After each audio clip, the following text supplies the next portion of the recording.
Okay, so we're talking today about using music theory to enhance our students' understanding and knowledge of their pieces and ultimately their playing.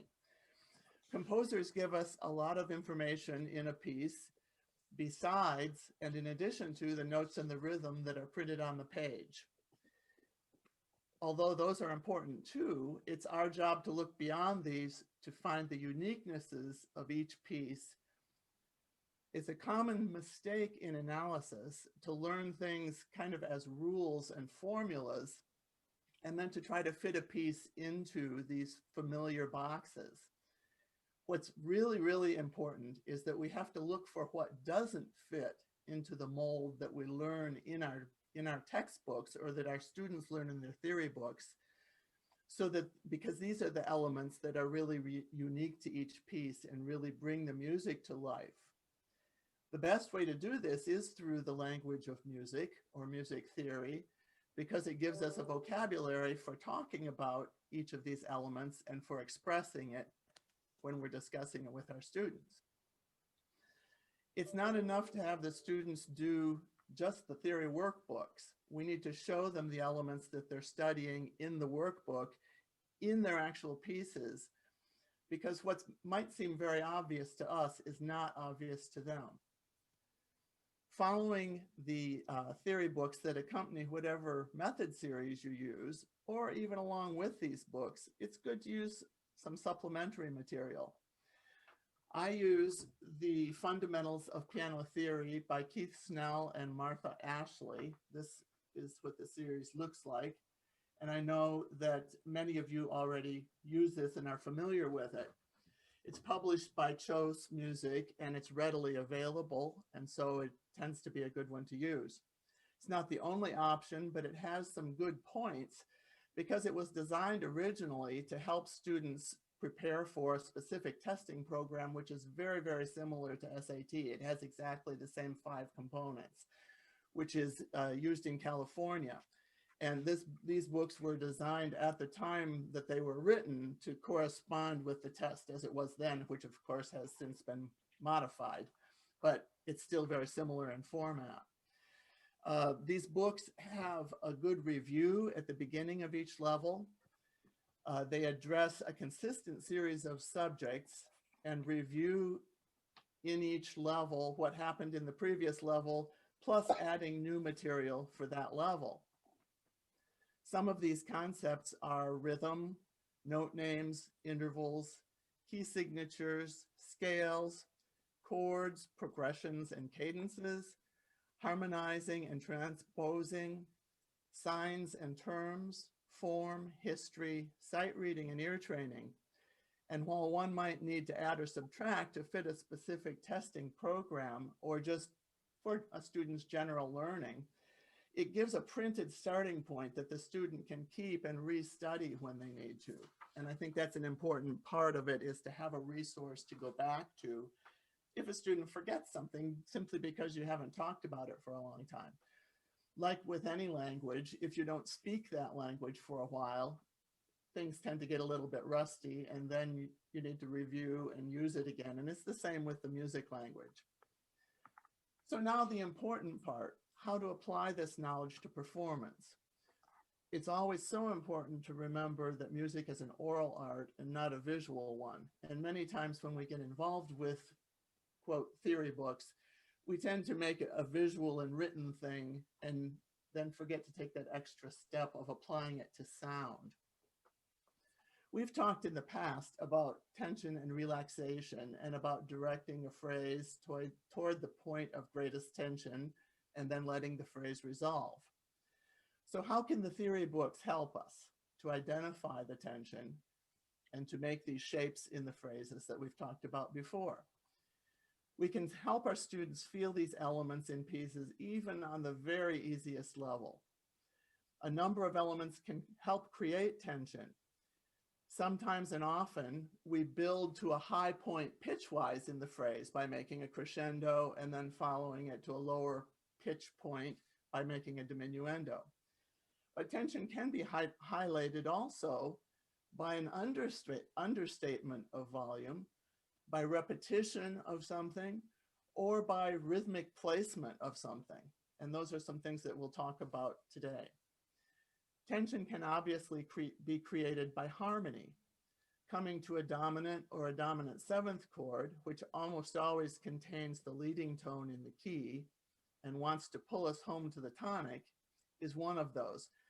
I say almost always because I never say always and never when it has to do with music, because you can always find an example that doesn't fit the rule. So I always qualify that.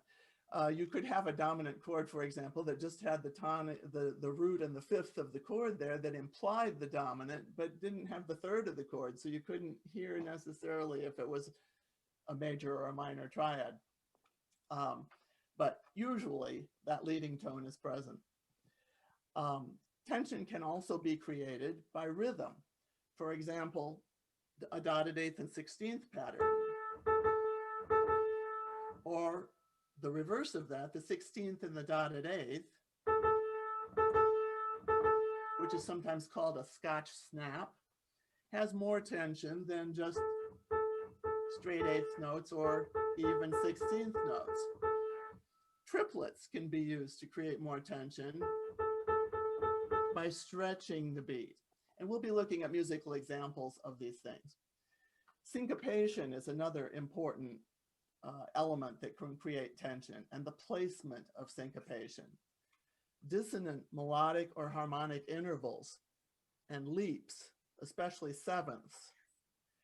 Uses of half and whole steps melodically, either through chromaticism or diatonic, in other words, notes that are in the key versus non-diatonic, notes that are not in the key and that are added as accidentals. The use of tetrachords, five-finger patterns, scale patterns. The idea of major versus minor to change the color. The primary triads of a key. One thing I like to talk about with my students when we introduce the term primary triad, the tonic, the dominant, in other words, the fifth above, the subdominant, the fifth below. If you put all of those triads together, and you can try this on a keyboard if you've never done it, if you push down the notes of all those chords within one octave, you can harmonize every note of the scale using one of those three chords. And so those primary triads are kind of like the primary colors in art. They're the basic group of chords we have, but then we can enrich those. We can enrich those by using what are called secondary triads. And the way that works is simply this. It's just like combining the primary colors in art. If we take a C major triad, and if we drop the top G off and add an A below, then we've turned it into the A minor triad, the submediant triad in the key. And so we've created a secondary triad by doing that. And those are chords that we use then to as substitutions for the primary triads in order to add color to the harmony. And when a composer does this, it adds richness and color to the sound. And by being aware of that, we can enhance the experience that the listener has. Another thing that can be done to triads is that we can add a seventh to the chord. For example, we have our dominant triad, we add a dominant seventh, and that adds even more tension that begs to be resolved. Cadences are a way of putting more or less tension into a phrase. So let's talk about cadences for a second. If a composer chooses a certain cadence, it can create a certain color and a certain effect. There are four possible cadences, two that are conclusive cadences that end on the tonic, the authentic cadence going from 5 to 1. So if we take a series of chords and come to that cadence, we get that feeling of wanting to get home. So that's our strongest cadence because it has our leading tone pulling to our tonic. Another cadence that ends on the tonic, so it's conclusive, is the plagal cadence, but it doesn't have the leading tone.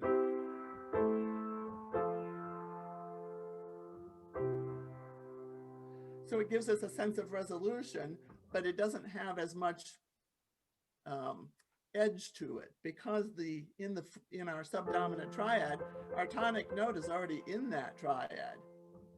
So when we resolve to the tonic triad, we get a sense of letting the phrase down, but not the same tension as the authentic cadence. So noting when those cadences come makes us play the phrase differently if we're feeling that edge or if we're feeling a more relaxed feeling. If we come to a half cadence,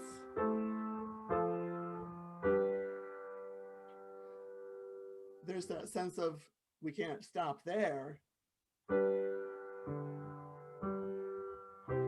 We need to go on and finish so that we come to a conclusive cadence later. And then our other non-conclusive cadence, the deceptive cadence, when we come to that 5 chord and we think we're going to go to a tonic, but we don't. It deceives us and goes somewhere else. So we need to treat that differently. We're not just going to play as if that's just an ordinary thing. And of course, we expect it not to go to the tonic because we do expect it to go to the tonic. So those things are all very carefully selected by a composer. And our students need to realize that it makes a difference what kind of cadence there is. Another element that can create tension is repetition, sequence, and then imitation, which comes in at a later level.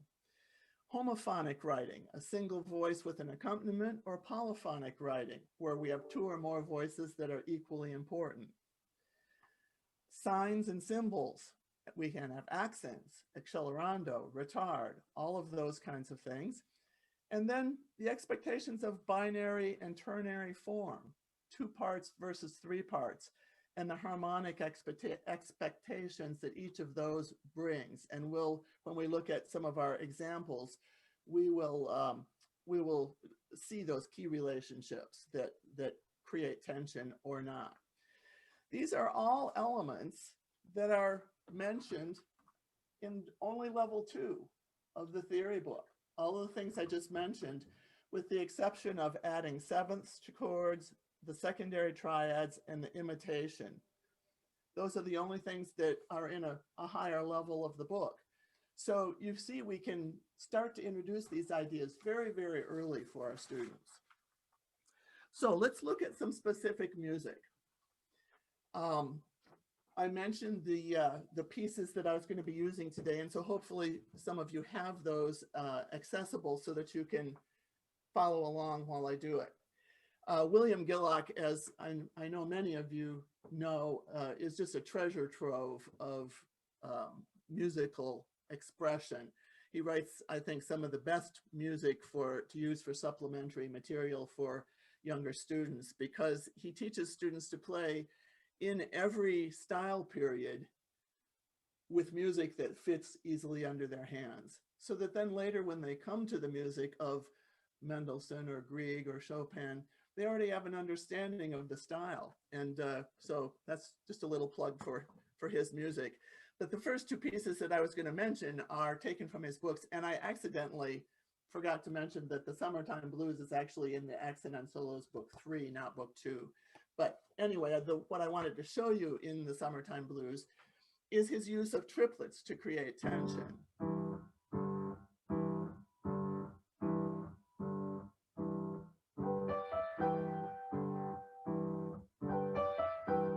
And now in this measure, and then going to the 5/7 chord. Although it's not the 5/7 of the original key, it's the 5/7 of the subdominant. So again, the single triplet and then the double triplets. which creates more tension, leading us to the end of the phrase, sorry. And then repetition.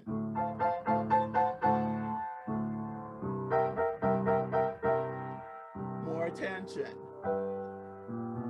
And then it eases up as the triplets become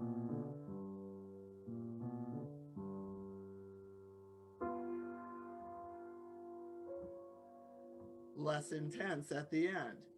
So just by using the triplet in different ways throughout the piece, he pulls us to certain places, he pulls us to cadences, he pulls us to the ends of phrases, just by using that simple device.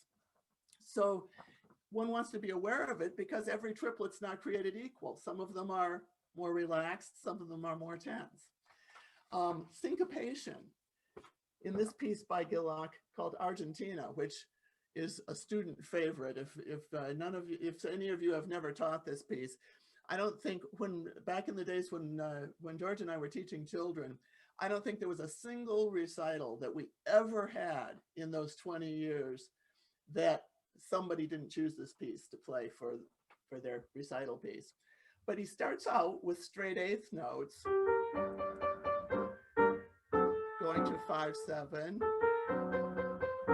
and then back to tonic. Now the second phrase syncopates.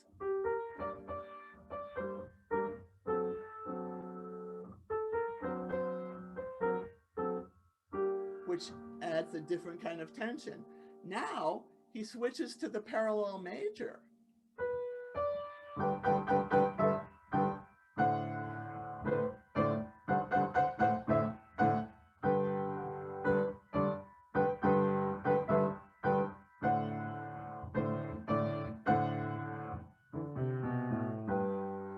So we want a different color for major. Now back to minor. So he uses both syncopation and the contrast between major and minor to really create a musical effect that we want to make clear and that we want our students to really communicate when they play the piece. So the next piece I wanted to look at is the Burgmüller Arabesque, which is one of my favorite teaching pieces because it has so many things in it. It has what we've talked about before, the rising line to crescendo.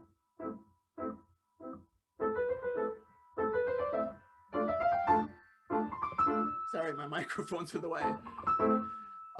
So that's one thing that we've talked about in the past, but it also has syncopation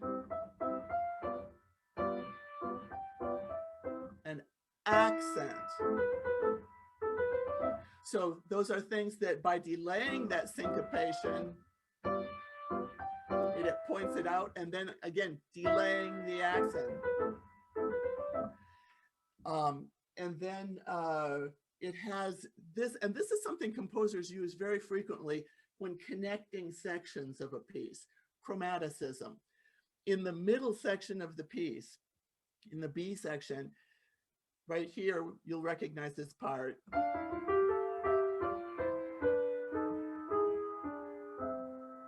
Bringing us home to the beginning part again. And that chromaticism there, right here,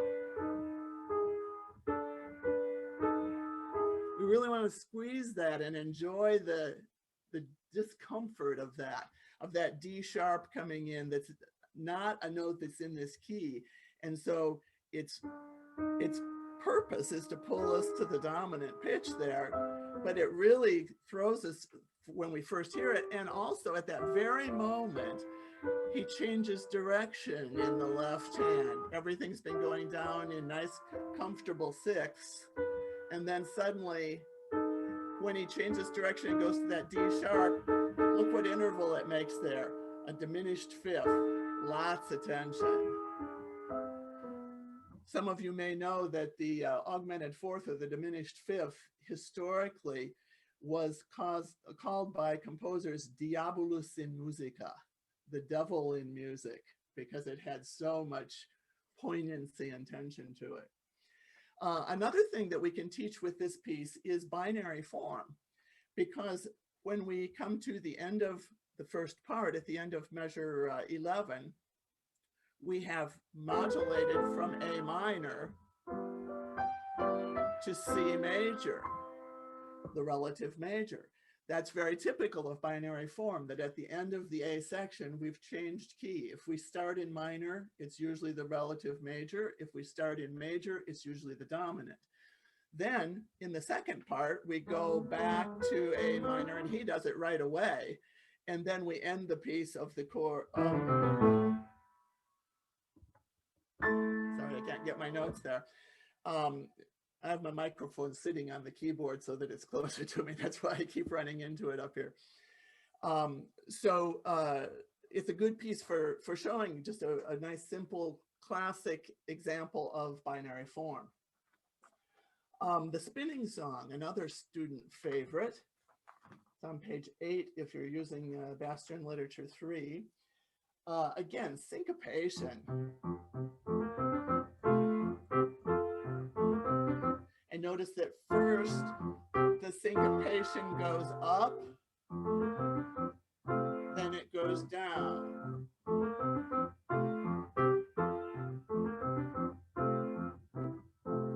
So even just that same simple device, he uses it 2 different ways: to raise the phrase, to resolve the phrase.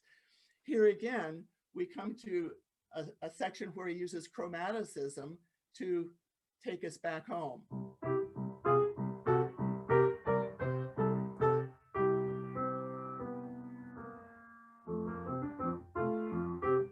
So always take time to enjoy the chromaticism. Don't just plow through it. Contrast of mood, again, the B section of this piece at measure 27 switches to major. So we want a different mood, a cheerful, more upbeat mood. And then he goes here, major.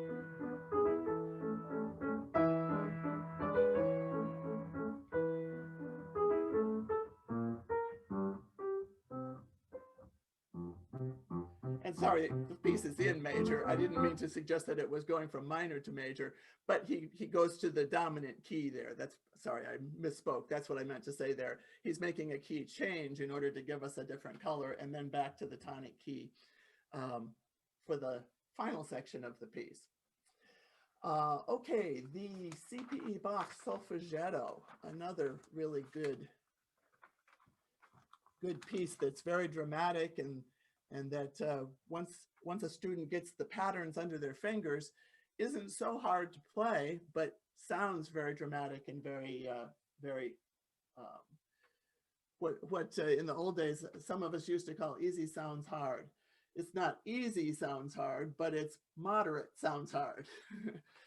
And here we have a really good example of how primary triads can help us learn this piece so easily, because we start out in C minor. Here's our tonic triad, and I'm holding the notes, which of course we wouldn't do, just so we can hear the chord. And now we go to the dominant triad on beat 3, then tonic. And then here's something that I love, because it's something that I'm always looking for an example of, but I can never think of one at the time I'm looking for it. So I'm pointing this out so that you can all write this down as a great example of a place where a composer uses the ascending form of melodic minor descending. Hardly ever happens, but here it is, right here at the end of measure 2. The B natural and the A natural are still in there. And it creates a very different feeling, because usually we have the feeling of going up and coming down with the natural minor. So here we have the ascending form in a descending scale. Then the beauty of this piece is, once we've learned that tonic, dominant, tonic, and then the descending scale, then all he does is does it down at measure 9 in the dominant key. Exact same pattern. And then when we get to measure 19, he does it in the subdominant key.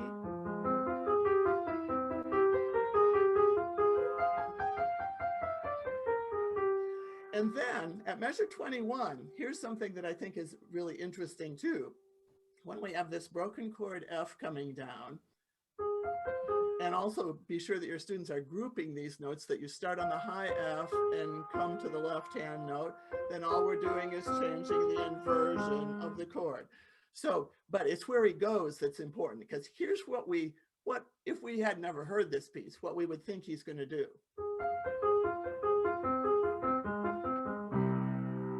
We would think he's going to go to the dominant and then go to the tonic, but instead, he goes very unexpectedly. It's really a deceptive progression. So delay it.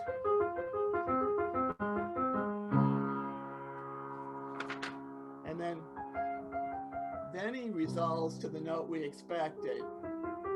Then another unexpected, and then resolves. So we've got tension, release, tension, release. And the thing is, those dynamics are marked in the score, but if we understand why they're there, we can make them much more dramatic and always delay the tension.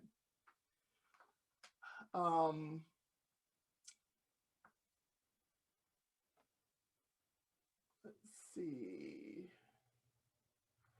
Okay, then next, the Bach Little Prelude in C, which is one that is very familiar to people. And this is another great chance to just use primary triads.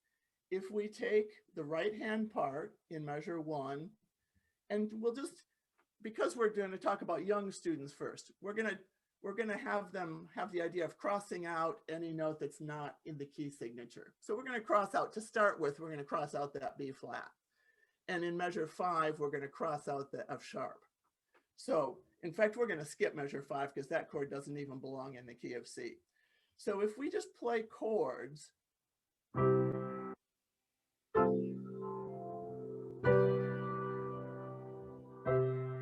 this piece just goes 1, 4, 5 with a C pedal point there, and then back to C.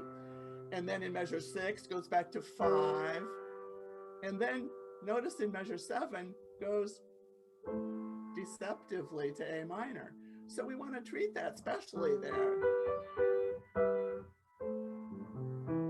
We want to drop back, understate that, so that then we can keep regrowing, because now he repeats this. And now when we come to our 5 in measure 9, this G major chord there is equivalent to measure 6 in the progression. And look how he extends it. We're still just on that G chord. Now finally, we go to the tonic in measure 13 that we thought we were going to go to back in measure 7.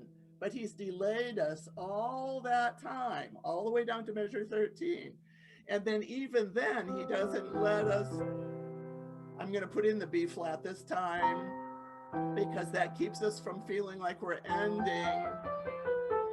We'll talk about why in a minute. And then here we go again, 1 with syncopation, by the way, delay, 5, 1. So it's a piece all built on primary triads that we can show a student right from the beginning.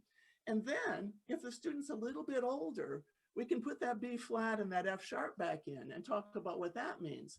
Because all he's doing there in the first measure by putting that B flat in there is he's turning that into a secondary dominant. 5, 7 of 4, and then he goes to the 4 as we noted before. And then here's our 5, 7, resolving to our 1. And then in measure 5, this chord is the 5 of the dominant. So it's also a secondary dominant, 5, 7 of 5. So we can then use it even as another teaching level once a student understands what a secondary dominant is. So that this piece has all kinds of things that we can show how a composer just uses these basic things that we learn about in our books and uses them to create a beautiful piece of art that is different and unique from every other one. And we want to point up these things when we play that are special. let's look at the F major invention once, which is another favorite of most students. Here we have a good example, and we've been having lots of examples in our earlier pieces of homophonic writing. I meant to mention that, with a melody and an accompaniment in one voice or the other. Here we have a really good example of polyphonic writing, where the voices are imitating each other. Sorry, let me do that again. So that each one comes in and does what the one did before. Then when we get to measure 5, sequence. The sequence is getting lower, so we let the tension out a little bit. Now we're rising up again. Then we come down. So again, following the shape. And then when we get to measure 12, after we make this cadence, now the second part of the piece, we've now gone to the dominant key, so we're in C major, and now the left hand leads the polyphony. So that we get the sense of sort of flipping the texture over. And then we have more sequences later in the piece.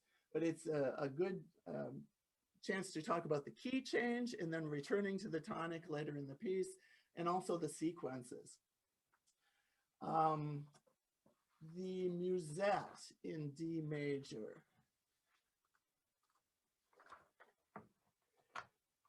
Here's a really nice example of ternary form we can talk about.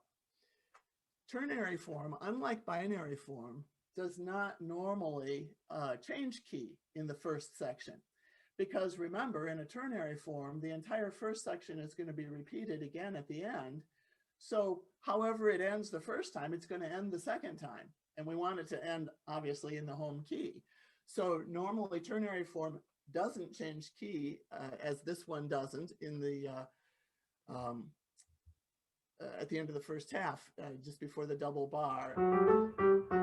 Here we are still in D major. Now in the B section, we get the dominant emphasis, and we also get a change of texture. Now look, I don't have my measures numbered in this one, sorry. After the double bar, 1, 2, 3, 4, 5, all this chromaticism and syncopation. So make that really mysterious and sneaky.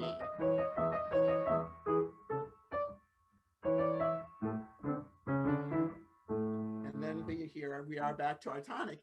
And the section that's in the tonic is very diatonic. There are no altered notes at all in the A section. So one of the things that's characteristic of the B section is all of this chromaticism and all of these notes that don't belong. And for ternary form, by the way, too, don't forget that sometimes a ternary form is created by using a da capo. And that's sometimes something that students don't understand. When they have a piece with a da capo, sometimes they think it's not really that essential whether they do the da capo or not. And it really is, because if we stop at the end of the B section, we're in the wrong key. So we've got to go back and do that A section again in order to complete our harmonic movement to get back to the tonic. The Beethoven Ecossaise in G major is another good ternary form piece. It also has some nice leaps with its syncopation and some chromaticism with its syncopation. Leap of a seventh with syncopation, and then chromaticism. So those notes, make me wait for them when you play it.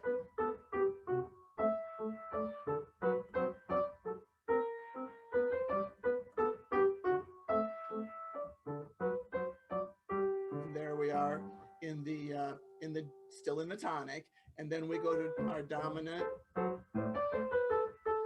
And then when we come to, here we are coming to the end of our B section. So tension first with the thirds, then with the sixths. And then we come back, and here we are, now we're back. He's already come back to tonic in the end of the B this time, and then we have our A section again. So that has a lot of things that are just very easy to point out to a student. One other interesting use I wanted to just say as a last example of chromaticism, and in something that's not super contemporary, but is a little contemporary, more contemporary than the ones that we've been looking at before. And I have the wrong page number down here, so I've got to find this piece. Sorry, it's the Khachaturian Ivan Sings, or Melody, as it's called in different books, because this piece is very clearly in C minor. He starts right out in C minor, and then tonic, dominant, and then we get a dominant seventh feeling there with a little neighboring tone of a half step that adds tension along with the movement of the eighth notes that creates tension. Then chromatically, not in, that's just a passing chord that's not really in C minor, and then we keep slipping down. And this is another piece that's really interesting for a student to learn, because the left hand in this whole first section simply, get my hand in there, simply goes down in half steps. And then right here between 7 and 8, the top note stays the same and the bottom note goes down, because we're coming to the cadence, we're coming back to our C minor place, and then they go down a whole step there. So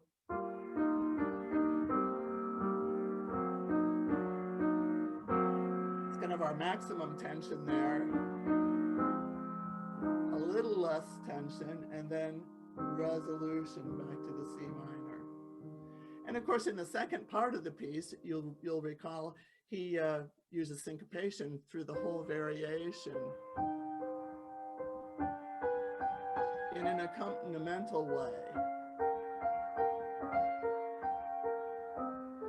And you've probably noticed this, but just in case anybody hasn't, starting in measure 18, the notes in the left hand are exactly the same as the notes starting in measure 2, but the interval is simply inverted. So there's a good example to talk about interval inversion, that thirds invert to sixths, seconds invert to sevenths, but all the thirds from the first half of the piece turn into sixths in the second half with the very exact same set of notes that creeps down in half steps. If you just block them, it's really easy to learn. And then when he comes to 25,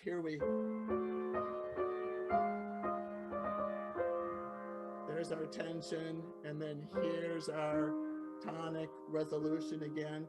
But since at that point in measure 25, that tonic chord is not in root position, so he really probably doesn't want to end the piece there. So he puts this little coda on so that he can complete it and get the tonic chord.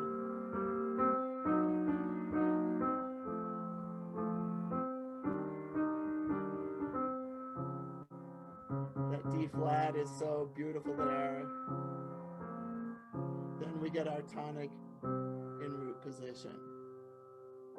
So all these little things are what creates the emotion that we experience when we play the piece. And so these are things that might seem obvious to us, but don't assume that your students will see the application of all of these things themselves, of what they're learning in their theory book.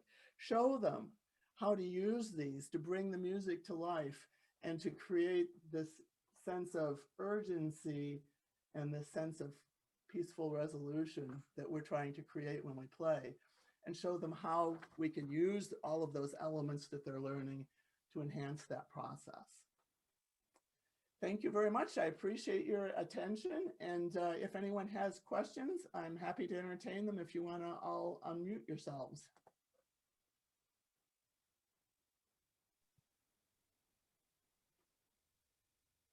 I have a question. It's in the spinning song. And I noticed that you played, let's see, measure 14, 15, 16, 17, 18, 18. You played it the way I learned it. But as I was teaching this recently, I noticed that the last 3/8 notes have a triplet mark written above them. Oh, you know what? That's a fingering. The 3 is? Yep. Because if you put your 3 on that B natural and then 2 on B flat, then your thumb is all ready for the A in the next measure. Okay, well, that's interesting that they put it right where they put it. Yeah, you're right. You're right. It definitely could be mistaken for that. Well, I'm relieved because I don't like it as a triplet. Yeah, right. It's too rushed if you do it as a triplet. You really want to my drag student that and I out. were pondering over that one. Yeah. Thank you for helping me with that. Yeah, no problem. Anything else?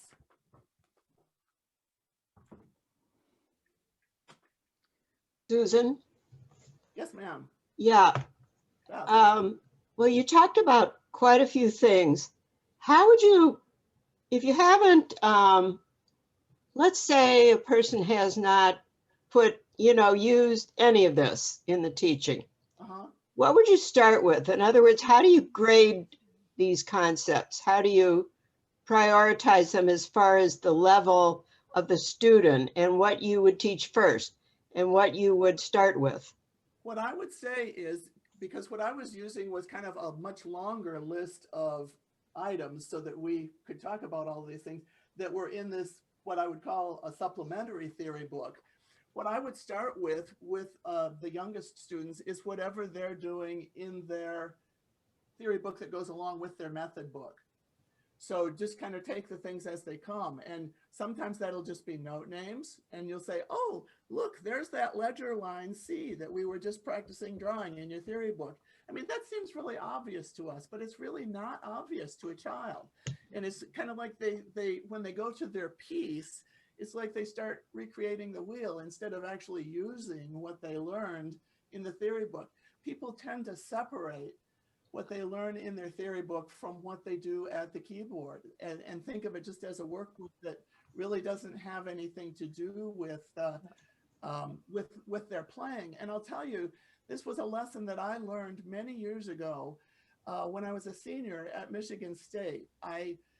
Because some of my non-music classes at that time, at least, you were able to read textbooks and take exams and pass out of classes that were in the general education area that were classes that were required for every student in the university, like natural science and social science and things like that.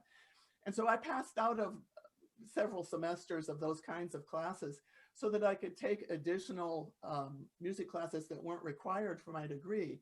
And my senior year, I was able to take a theory class and a history class that were graduate level classes because I had completed everything else that there was there.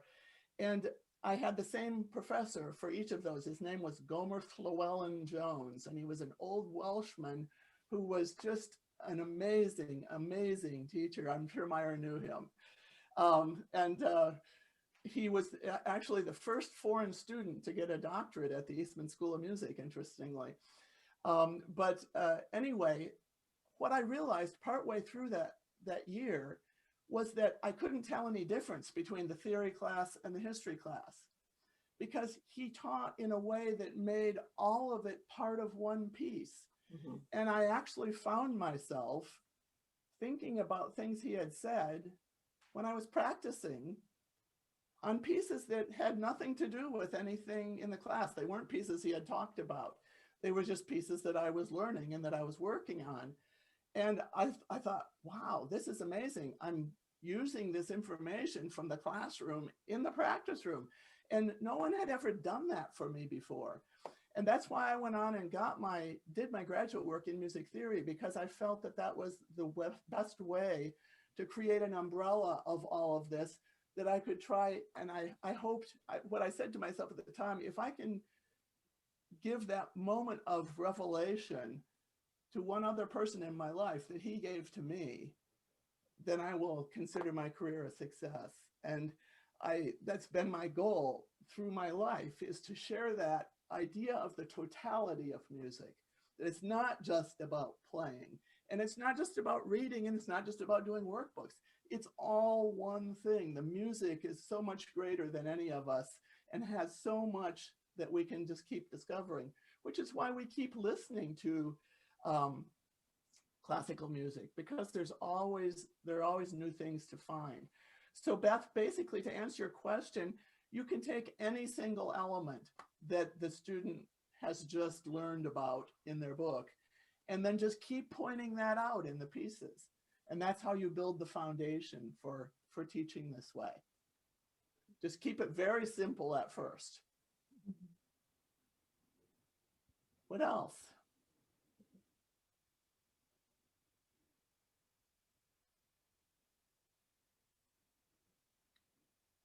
Okay, well, if no one Susan, else- yes. I was just going to comment. I just had a student yesterday who started the Ecossaise, and we had a little bit of a theory moment when we got to measure 9, where they do those octaves in the left hand. And I was commenting to her, because the right hand just repeats that pattern, you don't have to worry about moving your hands. What does the left hand spell out? And she finally got to, oh, it's a D major chord, basically. D, F sharp, A, you know, Right. but it's not right obvious. Goes right up a dominant triad, right? Right. When you look at it, it's always looks scary to every student, because, oh, what are those notes? How am I going to play those octaves? But once, it took a while, but finally I could tell the light bulb finally went off. And it said, oh, that is a D major triad. That's it. And you just want to stick with that until they make the connection, because then it's like, whoa, it makes them feel really smart when they play it. And here's one other thing to think about too. A lot of these things, it's not necessarily that you have to play them louder when they come, but by simply being aware of the sounds, it makes you play them with a different presence and a different placement rhythmically, and a different sense of kind of realization of what's going on in the piece. So it's not like you have to always, what you might call, bring out every little thing, because simply by knowing it's there, you're going to play it differently, even without realizing it.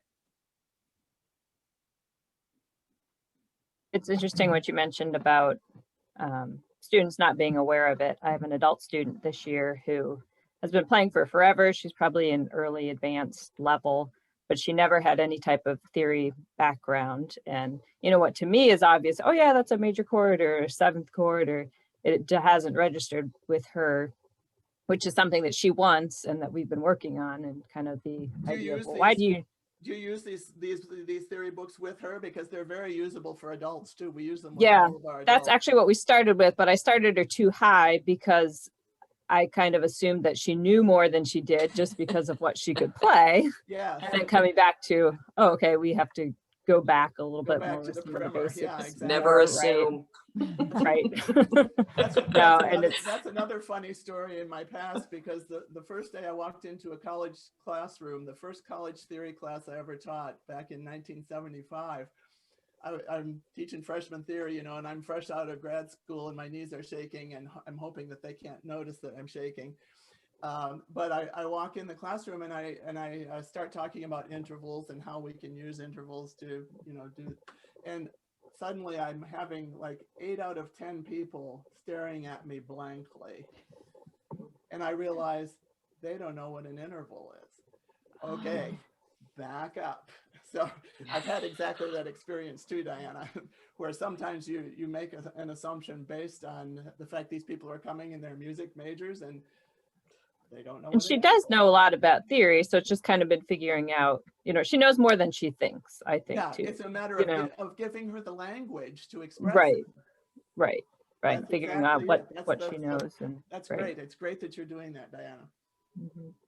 She'll really appreciate it. I've never had an adult who has learned theory at whatever greater or lesser degree. I've never had one who didn't at some point say to me, I hear music completely differently now. Mhm.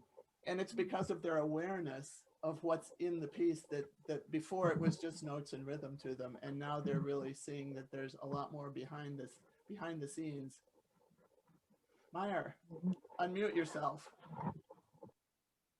Unmute yourself so we can hear you. You're still muted. Touch your screen. There, okay, got There it you now. go. There we go. Yeah. In Bach inventions, I find, I start with the A minor one. So many times I have heard in festivals, competitions, and so forth, of people taking too much observation of the bar line and thinking, all right, the bar line comes, so now I've got to accent. Well, if That's you true of almost that all A music. minor, it's over the bar line, over the Right. bar line. Right. Plus, at the beginning, Meyer, you can do great things with the delaying that syncopation. But if you play it on the organ, you can't accent. Right. So then So you have to then you hear the imply line. by the silences. Right. And if you then apply that to the piano, then can get you the same understand result. what Bach was really trying to do there. Yeah. Another Yeah. thing that's always interesting too, and this is also true in Baroque music, is that a composer will very frequently, when they come to the end of a phrase, increase the speed of the harmonic rhythm. In other words, make the chord Yes. changes come more frequently. And what The that's stretto. often referred to as the rush to the cadence. And it doesn't mean literally rush tempo wise, but the harmony is kind of closing in so that we have this expectation of coming home to the time. Isn't that the stretto? Well, a stretto is something a little bit different. In Baroque music, a stretto is where you actually have a voice that has like in a fugue, for example, where you have a fugue subject, and then the next voice comes in before the first one has completed its subject, and they overlap that way. So there's kind of a piling up of the sound. Right, yeah. And in later music that's not a fugue, that stretto effect, it can be used kind of like you're saying. There can also always be kind of a push and a crescendo towards the end of a phrase, and that's also referred to as stretto. When we see stretto, for example, written in a Chopin piece, it means to kind of move the tempo forward a little bit and to actually rush and then take the time back when we come to the retard at the end of a phrase. The difference in a very general sense, of course, this is a very simplification, but great simplification, but the ebb and flow of tempo, what we call rubato, in later music in the Romantic period, really evens out if you play the piece with a metronome or if you play the piece with appropriate forward and back of rubato. It'll take pretty much exactly the same amount of time. Whereas in earlier music, you don't ever give back what you took away. So if you ease the end of a phrase in a sonata movement or whatever, you don't ever hurry to get that time back later, or you don't necessarily hurry ahead of time. But the composer hurries for us by increasing the speed of the chord changes. And that gives the impression of speeding up. And that's the interesting thing. Melanie, did you have a question, Melanie? Oh, just, okay, sorry. I wonder if anyone has done what I like to do with the Bach when they start the inventions. And I make a copy of what they're learning. Then I give them a colored pencil and say, all right, now see if this is a real answer or a tonal answer, and do the different colors. And all the places that it comes in the piece. Yeah, and they look at that and all of a sudden it makes much more sense. Right. That's a very good thing to do. And even in an invention, you can take two different, because most inventions only have 2 or 3 different motives in them. And you can take different colored pencils and mark the first motive in red and mark the second motive in blue, and then see how they all intertwine as you go. Yeah, that's a real good idea. Yeah. Anybody else?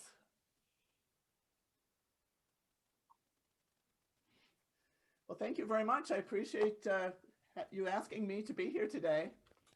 Thank you so much, Susan. I've been quiet because I'm thinking about a lot of things in terms of like, okay, what am I doing? What am I not doing with my students? Because yeah, you're right. For us, it's it's kind of second nature, and we You assume that they understand the same thing. yeah, and I had an eye opening on that. Like I have a student who's preparing for SAT, and I can't, right now I can't even think of what the piece is, but he had a series of inversions, and he's been playing inversions for years, and you know, lots of theory on what an inversion is and all that stuff. And totally was like, oh, I'm having trouble with my fingering here. And I'm like, right, because they make like every chord is a new thing instead of just being the same thing in a different position. yeah, it's just an inversion. And when we, you know, we talked through that, we're like, oh, that's easy. Right. Exactly. So yeah, it's that assumption that is so hard. So yeah, so I've been very quiet, but thank you so much, because I have so much to think about. I am very glad that we recorded you speaking, because I know personally, I think I'm going to have to go back and actually listen to you again, so that I can really piece out some of this into my own teaching. So thank you. You are most Yes, welcome. very good. It's my pleasure. Yeah. And I think that is a good thing about having our meetings recorded, is that we do have that resource now. That's another good thing that the pandemic has given us, is the fact that we can re-listen to our meetings if we want to. Yeah, I don't know what we'll do once we're back in person again. How will we handle that? Maybe we need to have a computer there and record it anyway, and then It may be. even if we're in the same room. Yeah, that may happen. But it's all this technology we're all having to learn. So Yes. yeah, That's for sure. So anyway, Yep. so I guess officially we are adjourned.